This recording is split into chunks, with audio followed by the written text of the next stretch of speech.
We're glad you're enjoying this video on early landmarks in automotive engineering here at the Audrain Automobile Museum and these videos on the Audrain Museum Network.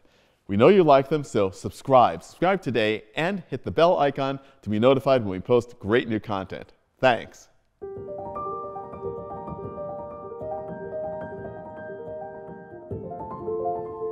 Hi, and welcome back to the Audrain Automobile Museum and our exhibition, Early Landmarks in Automotive Engineering. I'm standing in front of a Ford Model T.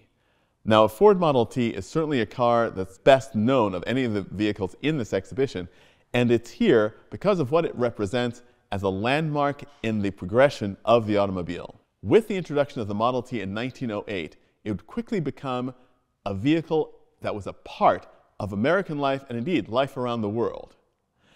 The automobile had then moved from the toy for the very wealthy, a thing to be used occasionally at the weekend or on holidays or just around town, to an integral part of life. And indeed, without exaggeration, it's a car that literally created travel for the masses. You could now go from your farm into town, from town to the farm, at your convenience, at your leisure. There were agencies, Ford agencies around the country to service your car. You no longer had to be your own mechanic.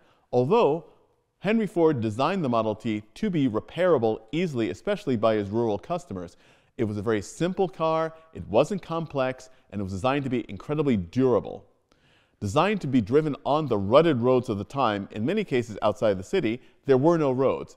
There were places that horse tracks had gone through before, and so this had to be a vehicle that could handle all types of roads, from the pavement in the city, blocks, dirt roads, mud, everything, and still come through easily and effortlessly.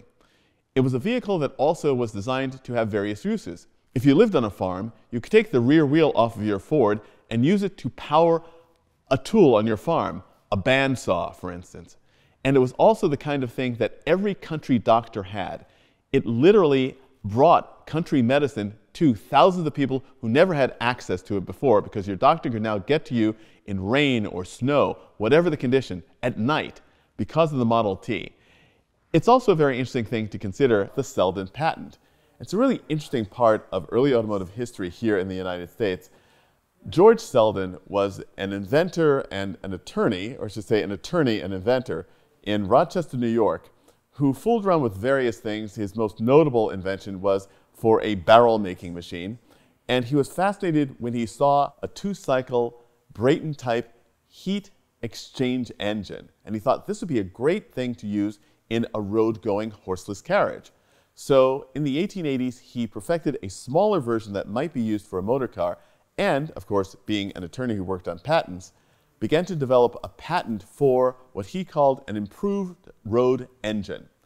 And he filed the patent in 1879, but again, being a very clever lawyer, he kept making adjustments to the patent so it remained a patent pending until finally granted in 1895, when he realized that there was a critical mass developing of new automotive manufacturers from whom he could exploit his patent to earn royalties.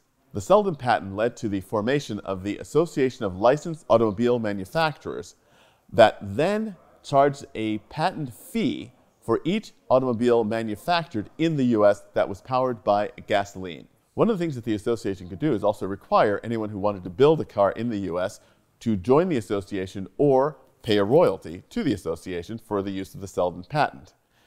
And of course, that was a way for them to also control competition, because if they didn't want someone to join the association and build cars, then they would deny it. And so they denied Henry Ford when he applied in 1903. Because after all, they didn't think very much of Ford. He had started two other companies before this, and they thought, he's not going to last. He's just an assembler of parts. It doesn't matter. Well, Ford was furious. He said, I don't care. I'll build my car. I don't need these guys. And so he forged ahead. They, of course, said to Ford, fine. We will sue you, your dealers, and anybody who buys a Ford car. Ford had the money in the bank, so he said, good, sue me. And so they did. And so a protracted lawsuit ensued, and finally the suit was judged. Ford lost. The judge found for the Selden patent, but Ford wasn't through yet, because he said it didn't matter. He was going to still fight it even if it went to the US Supreme Court. And frankly, on appeal, Ford won. based on mostly the fact that his motor cars were powered by a four-cycle engine, an Otto-cycle engine, and not based on the Brayton system. And the courts agreed. And only a year before Selden's patent would expire, the association was through, they could collect no more patents, and probably one of the most creative periods in American automotive manufacturing was ready to begin.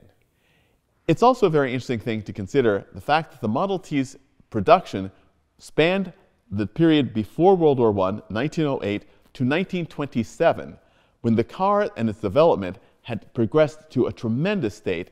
And one of the things about the Model T, although they sold more than 15 million of them, it clearly had overstayed the party by the time it was replaced by the Model A. Nevertheless, it's a car that taught us that the automobile was here to stay, a toy no longer. When you look at what the Model T had to offer in terms of basic design, it's a brilliant piece of engineering, built with the highest quality materials and, as our good friend Jay Leno likes to say, in asking the trick question, which car has more precision parts, a Rolls-Royce or a Ford Model T? And most, myself included, first thought, well, of course, a Rolls-Royce. But he quite correctly pointed out that a Rolls-Royce was built by craftsmen, each piece carefully finished by hand. A Ford Model T, on the other hand, was built by unskilled laborers using precision-engineered, precise, interchangeable parts. So it didn't matter that you had to hand finish a magneto or make sure that the fender support was exactly curved to match the coach builder's fender mark. No, it didn't matter. All of the fenders stamped out would be like all the rest of the fenders. You tighten a few bolts and the car goes off. Our great friends at the wonderful school McPherson College in McPherson, Kansas, do a wonderful thing. They have a special build team that builds a Model T from parts on the ground to driving away, and they did it in a record time here at the Audrain Newport Concours Motor Week in under 5 minutes. It's an amazing accomplishment, but it also shows what the Model T represented in terms of interchangeability, precision engineering, and precision parts. This is a car made to be built quickly, built to precision, and built to last. It literally changed the automotive landscape. We have 2 Model Ts in the Audrain collections. This Model T Tour from 1927, which is a wonderful car, which has great local history. It spent its entire life here on Aquidneck Island in Rhode Island, and was also owned by someone who was very active in the early antique car scene. There's a wonderful Vintage Car Club of America plaque on the dashboard showing that the car was exhibited there at one of their events.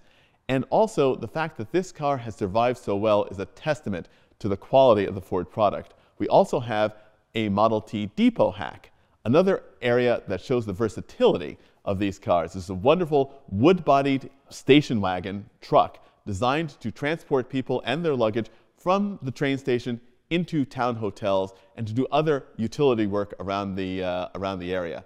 Wonderful cars, great vehicles, and something which really connects with people in a way that makes them very, very special cars, and something which is definitely a landmark in automotive engineering.